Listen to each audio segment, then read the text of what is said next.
Welcome to One Wrong Move, where one small decision set the whole chain in motion. Today's story starts with a padlock on a fire exit and ends somewhere nobody saw coming. There is a door. A heavy metal door with a fire exit sign painted on it, and on the outside a padlock. The man on the inside doesn't know about the padlock. He's learning about it right now. He's pulling the handle and the door isn't moving, and the room is filling with smoke. Most of the fire exits in this building are padlocked just like that. Not by accident, on purpose. The boss ordered it. He ordered it to stop workers from stealing chicken nuggets. That's not a metaphor, that's the reason. 25 of those workers will be dead before noon. 12 of them will die in a walk-in cooler. They ran there because they thought the metal walls would save them. This is Hamlet, North Carolina, September 3rd, 1991. And it's a story almost nobody remembers. Hamlet is a small town in the sandhills of North Carolina. Population about 6,000. Railroad town, textile town. The kind of place where an empty factory sits on the edge of town, waiting for somebody to show up with an idea. In September 1980, a man from Pennsylvania named Emmett Rowe showed up. He bought an old ice cream plant and renamed it Imperial Food Products. The business was chicken nuggets, battered, deep-fried, frozen, shipped out to Long John Silver's, Red Lobster, Captain D's, and Shoney's. The plant grew. He added a second shift. He expanded the building from 21,000 square feet to 37,000. 7 of those expansions required building permits. He didn't pull any of them. He also never registered the plant with the North Carolina Department of Labor. Never registered it with state OSHA. Never applied for a business license, never paid local property taxes, never paid the water bill. By September of 1991, he owed the town thousands of dollars. And in 11 years of operation, the plant was never inspected by state OSHA. Not once. 3 fires broke out inside during those 11 years, a small one in 1980, another in 83, another in 87. The 87 fire disabled the sprinkler system. The sprinklers stayed broken. Nobody came to check. Emmett Rowe had done this before. In Pennsylvania, he ran a chicken plant in a town called Moosic. In 1985, a worker there was badly burned by hot cooking oil. OSHA showed up. Rowe refused to let them in. They got a search warrant. What they found included poorly marked emergency exits and blocked fire exits. 2 years later, another inspection. 33 health and safety violations. The inspector's internal note on Emmett Rowe was 5 words long: utter contempt for OSHA. In 1989, rather than comply with Pennsylvania's safety requirements, Rowe closed the Moosic plant and moved south. The inspector filing his final report on Moosic noted that the same owner ran another plant in North Carolina. He suggested somebody check it. Nobody did. Why Hamlet? The historian Bryant Simon, who wrote the definitive book on this fire, found the answer in Rowe's own words. Hamlet had high unemployment, cheap wages, and what Rowe called a large stock of single women looking for work. That's who he wanted. Cheap, easily replaced, disposable.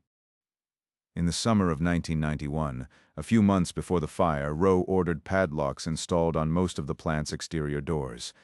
He gave 2 reasons. Only one of them was official. The official reason was flies. USDA inspectors had been complaining for months about flies getting into the processing room through the rear doors. Workers used those doors to empty trash, toss boxes, and step outside for smoke breaks. A maintenance man suggested locking them. USDA reportedly signed off. The workers told a different story. So did the prosecutor who eventually charged Emmett Rowe. The doors weren't locked to keep flies out. They were locked to stop workers from walking out the back with chicken nuggets and tenders. At $5 an hour, a stolen bag of chicken is real money. Most workers didn't even know the doors were locked. The locks went on quietly. Only a few managers and maintenance staff knew which doors were sealed. One of the padlocked doors had a sign on it. The sign read, "Fire exit. Do not block." Labor Day weekend, 1991. The plant is quiet. A handful of maintenance men are working. The head mechanic is a man named John Gagnon. Gagnon notices a hydraulic line on the conveyor belt feeding the main fryer. The line is leaking. The fryer is a 29-foot-long industrial deep fryer. It runs at 375 degrees. A leaking hydraulic line next to a fryer that hot is the kind of problem you don't put off. Gagnon goes to Brad Rowe, Emmett's son, who runs the plant day to day. He asks for money to buy the correct replacement part. Brad goes to his father. His father says no, too expensive. Use what you have. Improvise. The crew finds a spare hydraulic line. It's the wrong length. They shorten it with a hacksaw. They can't find the right connector, so they jam the line on with an improvised one. The fryer manual says the heat must be turned off before any work with flammable liquids. The crew leaves it running at full temperature. Why? Because restarting the gas burners from cold would take almost 2 hours. Brad Rowe hated production slowdowns.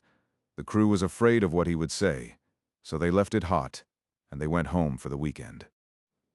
If you're still with me, hit subscribe, because in the next 90 seconds, everything they cut corners on is about to catch fire. Tuesday morning, September 3rd. First shift reports at 8 o'clock. About 90 workers on the floor, most of them women. The day's run is battered chicken tenders for Long John Silver's. The fryer is already hot. It's been hot all weekend. Around 8:15, the mechanics flip the conveyor belt back on. Pressure hits the improvised connector. The connector gives way. Pressurized hydraulic oil, about 55 gallons of it, starts spraying out across the processing room. The oil lands on the fryer's gas flames. Liquid hydraulic oil burns slowly.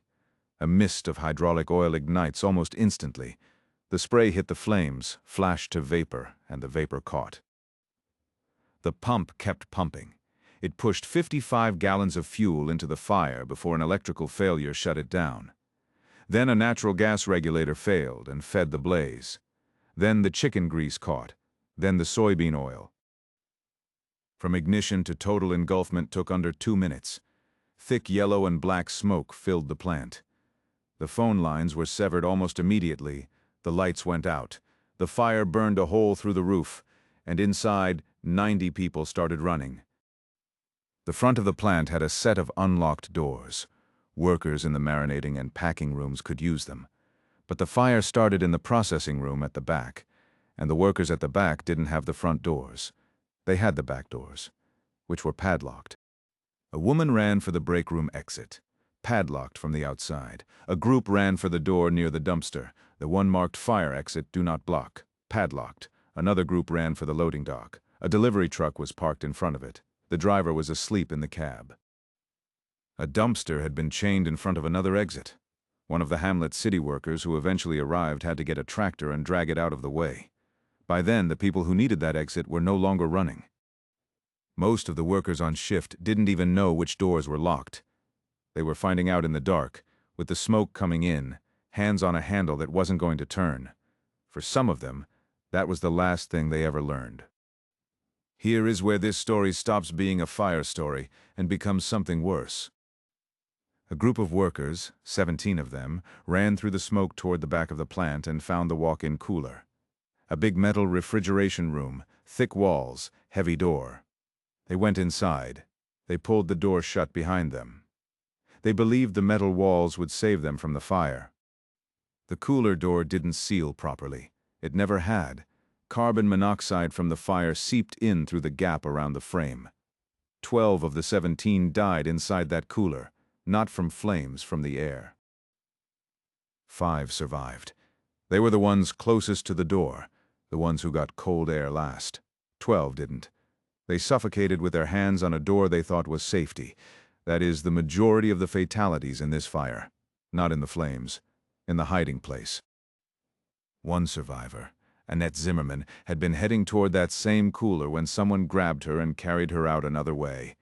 She said later, quote, "I almost, but by the grace of God, went into the freezer where 12 bodies were found, 30 years of pain, 30 years of anguish."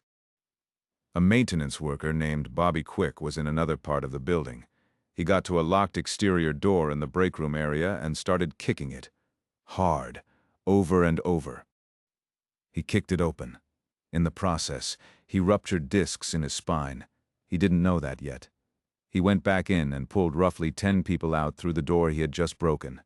Then he went to another room, found a woman, and carried her out. Bobby Quick is still alive. He lives with the back injury from that morning. Asked about it years later, he said, quote, "I think about it every day I wake up." End quote. 5 minutes from the Imperial Foods plant, there was a volunteer fire department called Dobbins Heights. It was a small, predominantly black fire company. Many of its volunteers knew the workers at Imperial personally. Their children went to school together. The Dobbins Heights chief was a man named Ernest Cannon. When he heard about the fire, he called the Hamlet fire chief, David Fuller, and offered to roll. Fuller said he'd call if he needed help. Cannon called twice more. Fuller never called back. Cannon drove over with his crew anyway. When they arrived, Chief Fuller didn't put them on the fire. He put them on standby. They watched. Cannon said later, quote, "It was a racial thing. I know they're prejudiced." End quote. Fuller denied racism. He said Dobbins Heights lacked qualified leadership and should feel honored to stand by. The black survivors in Hamlet never forgot it. By noon, the fire was out. The numbers came in slowly over the next few days. 25 dead, 54 injured, 49 children left without a parent, 215 workers suddenly out of a job because the plant was closed for good. Most of the dead were women. Most of them were single mothers. 12 of the 25 were black. John Gagnon, the head mechanic who had asked for the new hydraulic line, was pulled out of the plant alive. He died on the way to the hospital. The Hamlet medical director did an analysis after the fact. His conclusion, 24 of the 25 workers who died that morning would have lived if the plant had met basic safety standards. 24 out of 25. North Carolina's Department of Labor investigated. They found 83 separate OSHA violations at Imperial Foods. They issued a fine of $808,000 at the time. It was the largest workplace safety penalty in the state's history. Imperial never paid it. The company declared bankruptcy. Emmett Rowe personally declared bankruptcy 10 months later. He told the court he had no significant assets. The fine was never collected. The 49 orphans didn't see a dollar of it. In March of 1992, a grand jury indicted Emmett Rowe, his son Brad, and the plant manager James Hare. Each of them was charged with 25 counts of involuntary manslaughter, 1 count per body. The case never went to trial. On September 14, 1992, a year and 11 days after the fire, Emmett Rowe took a plea deal. He pleaded guilty to all 25 counts. In exchange, the charges against his son and the plant manager were dropped. The prosecutor at the plea hearing was direct, quote, "Our investigation did show Emmett Rowe ran the plant as a dictator. He personally made the decision to padlock the doors." End quote. The sentence was 19 years and 11 months. He didn't serve 19 years. He served about 4. Under 1990's North Carolina parole guidelines, he became parole eligible in 1994. He was released in April of 1997. 4 years, 25 lives. That is about 2 months of prison per person killed. After his release, Emmett Rowe moved to Georgia and lived quietly. He never spoke publicly about the fire again. In a letter to his former workers, he had called it, quote, "the accident," end quote. He died in 2018. Most of the survivors found out from a Facebook post. Stay with me. The ending of this story is the strangest part. And if you're finding this hard to watch, share it. Somebody should still know this happened. Here is the strangest part of this whole story. You probably haven't heard of it, and there's a reason. September 3, 1991 was a Tuesday in a very loud week. The week before, Gorbachev had survived a coup in Moscow. Ukraine had declared independence. On September 2nd, the day before the Hamlet fire, President George H.W. Bush formally recognized the independence of Estonia, Latvia, and Lithuania. On September 4th, the day after the fire, Secretary of State James Baker laid out the principles of a post-Soviet American foreign policy. The Soviet Union was ending. Every front page in the country was about the end of the Cold War. The Hamlet fire got a day of national coverage, and then it was gone. The Washington Post covered it. The New York Times covered it. Then The Wire moved on. There were no follow-up documentaries, no national movement, no federal law passed with the victims' names on it. The historian Bryant Simon wrote a book about this fire in 2017. It is called The Hamlet Fire, a tragic story of cheap food, cheap government, and cheap lives. His central argument is harder than the news cycle explanation. He says the workers were the wrong victims to get America's attention. Poor, rural, disproportionately black, disproportionately female, low wage. Disposable in the math of a chicken nugget that had to stay cheap, Simon's line is blunt, quote, "Cheap's greatest power is to make its alternatives hard to see, hard to articulate, and hard to find," end quote. There is a comparison every serious writer on this fire draws. 1911, New York City. The Triangle Shirtwaist Factory. Locked exit doors to prevent worker theft. A majority female immigrant workforce, 146 dead. That fire changed American labor law. That fire is in every history textbook. 80 years later, Hamlet happened. Same locks, same reason, same owner math. Fewer dead only because the plant was smaller. Not remembered, not taught. Triangle Shirtwaist got the memorial. Hamlet got the Facebook post. At the memorial in Hamlet, Jesse Jackson stood at the site and said, quote, "Never again must workers be trapped behind locked doors," end quote. They said that in 1911 too, and here we are. The locks cost a few dollars each. The hydraulic line would have cost $20. The sprinklers had been dead for 4 years. The plant had never been inspected. And for the cost of a conversation that nobody wanted to have, 25 people didn't come home from work. One wrong move, compounded for a decade, on every side, by everyone who could have stopped it. They died behind locked doors, one wrong move. If this one got you, hit subscribe. One wrong move drops a new one twice a week, and the next one is worse.